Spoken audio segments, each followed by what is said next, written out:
मेरे प्रिय छात्रों, मैं डॉक्टर राजकुमार आप सभी का अपने YouTube चैनल संस्कृत जिज्ञासा में हार्दिक स्वागत करता हूं। छात्रों, हम सभी लोगों ने अभी तक महाकवि कालिदास द्वारा रचित अभिज्ञान शाकुंतलम के दूसरे अंक के तीसरे श्लोक तक का अध्ययन कर लिया है। आज हम सभी लोग महाकवि कालिदास द्वारा रचित अभिज्ञान शाकुंतलम के दूसरे अंक के चौथे श्लोक का अध्ययन करेंगे। चौथे श्लोक को महाकवि कालिदास ने अभिज्ञान शाकुंतलम में इस प्रकार से लिखा हुआ है। अनवरत धनुर्जास्फालन क्रूर पूर्वम रवि किरण सहिष्णु स्वैद लेशैर भिन्नम आपचितमपि गात्रम व्यायत्वाद लक्ष्यम गिरिचर युवनागः प्राणसारम बिभर्ति। मेरे प्रिय छात्रों, आप सभी लोगों ने तीसरे अंक के अंत में देखा कि राजा दुष्यंत किस प्रकार से अपने विचारों को प्रकट करता है। उसके बाद जो विदूषक है वह राजा दुष्यंत के मुख की ओर देख करके कहता है कि क्या मैंने अरण्य रोदन किया हुआ है कि आप मेरी बात पर ध्यान नहीं दे रहे हो। उसकी बात को सुन करके राजा दुष्यंत कहता है कि मेरे लिए हमारे मित्र का जो वचन है वह अनुल्लंघनीय है, इसलिए मैं अब ये शिकार नहीं करना चाहता। वो जो विदूषक है वो राजा की ऐसी बात को सुन करके अत्यंत खुश होता है। वह वहाँ से जाना चाहता है। जैसे ही वो जाने वाला होता है उसी समय राजा दुष्यंत उस विदूषक को रोकते हुए कहता है कि मित्र, क्या आप हमारे एक कार्य में सहायक नहीं होंगे। तब विदूषक कहता है कि क्या लड्डू को तोड़ना है, यानी लड्डू को खाना है।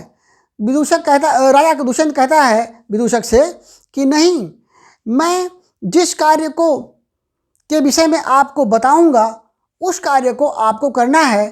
ठीक इसी समय जो सेनापति है उसका प्रवेश होता है, रंगमंच पर प्रवेश होता है। और जैसे ही वो आने वाला होता है, वो जो द्वारपाल है उस दुष्यंत से कहता है कि महाराज, जो सेनापति आया हुआ है। तब वो कहता है, अपने द्वारपाल से कहता है कि सेनापति को बुलाइए। जैसे ही सेनापति आता है और राजा दुष्यंत के शरीर को देखता है, शरीर को देखने के बाद जो सेनापति है वो कहता है कि लोग बेकार में ही मृगिया का यानी शिकार की आलोचना करते हैं, उसमें दोषों को देखते हैं, लेकिन ये सारी बातें हमारे महाराज के ऊपर घटित नहीं होती, बल्कि ये जो दोष हैं वो हमारे महाराज के लिए गुण बन गए हैं।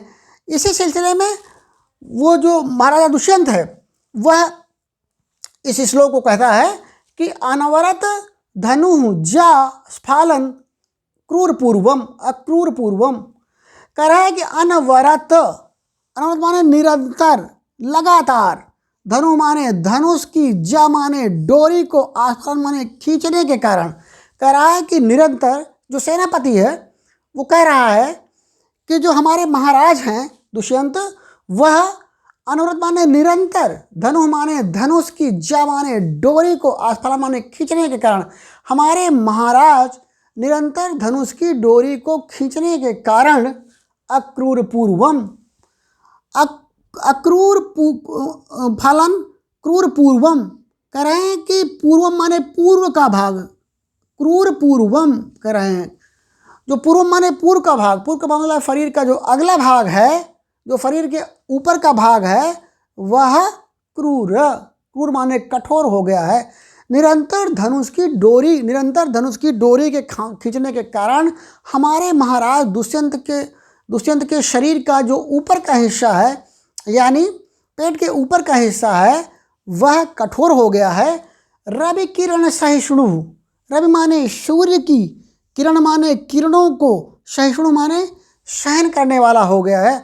अब हमारे महाराज सूर्य की किरणों को आसानी से सहन कर पा रहे हैं, क्योंकि दिन में जंगली जानवरों का पीछा करते हैं, इसलिए वो आजकल वह सूर्य की किरणों को सहन कर पा रहे हैं। उनका शरीर जो है वो सूर्य की किरणों को सहन करने वाला हो गया है। रवि किरण सहिष्णु, रवि माने सूर्य की किरण माने किरणों को, सहिष्णु माने सहन करने वाला हो गया है। स्वेद लेशई अभिन्नम, स्वेद लिखा हुआ, स्वेद माने पसीने की, लेशई माने बूंदों से, अभिन्नम माने रहित हो गया है। अब उनके शरीर में पसीने की बूंदें नहीं आती, अपितु जो पसीने की जो बूंदें हैं वह उनके शरीर में ही सूख गई हैं। इसीलिए कह रहा है कि उनके शरीर से अब पसीना भी नहीं निकलता। इसीलिए महाकवि कालिदास कह रहे हैं कि स्वेद लेशई, स्वेद माने पसीने की, लेशई माने बूंदों से, अभिन्नम माने रहित हो गया है। अब महाराज दुष्यंत के शरीर से पसीने की बूंदें भी नहीं निकलती, पसीना भी नहीं आता। अपचितम अपि गात्रम, अपचितम अलग, अपि अलग, गात्रम व्यायत्वात् अलक्षम, अलग अलग है। कराए कि गिरचर यु नागः, गिरिचर करा, गिर माने पर्वत में, चर माने घूमने वाले, नागह माने हाथी के, यु माने समान। करा कि पर्वत में विचरण करने वाले हाथी के समान, निरंतर धनुष की डोरी को खींचने के कारण जिसके शरीर का जो अगला भाग है, पूर्व का भाग है, वो कठोर हो गया है। रवि किरण सहिष्णु, सूर्य की किरणों को सहन करने वाला हो गया है, यानी कि हमारे महाराज का जो शरीर है वो धूप को सहन करने वाला हो गया है। स्वेद लेशई भिन्नम, और स्वेद माने पसीने की, लेशई माने बूंदों से, अभिन्नम माने रहित हो गया है। अब हमारे महाराज के शरीर में पसीने की बूंदें नहीं निकलती हैं। आपचितम अपि गात्रम, गात्रम माने शरीर के, आपचितम अपि, आपचितम दुर्बल होने पर, अपि माने भी, शरीर के दुर्बल होने पर भी, व्यायत्वात्, व्यायत्वात् माने पुष्टता के कारण, पुष्टता के कारण, अलक्षम, अलक्षम माने दिखाई नहीं देता है। ऐसे प्राण सारम विभर्ति, प्राण माने बल से, सारम माने युक्त, बल से युक्त शरीर को, विभर्ति माने धारण कर रहे हैं। महाराज दुष्यंत जंगल में घूमने वाले हाथी के समान, गिरचर यु नागः, गिरिचर, गिर माने पर्वत, चर माने विचरण करने वाला, पर्वतों पर घूमने वाले, नागा यु हाथी के समान, प्राण सारम विभर्ति, प्राण माने शक्ति से, बल से युक्त, सारम माने युक्त शरीर को, गात्र माने शरीर को, विभर्ति माने धारण कर रहे हैं। महाराज दुष्यंत के शरीर को देख करके जो सेनापति है वो कहता है कि लोग बेकार में ही शिकार की निंदा करते हैं। ये जो शिकार का जो कार्य है वो हमारे महाराज के लिए तो एक तरह से वरदान हो गया है, क्योंकि हमारे महाराज का जो शरीर है वो निरंतर धनुष की डोरी को खींचने के कारण उनके शरीर का जो अगला भाग है वो कठोर हो गया है।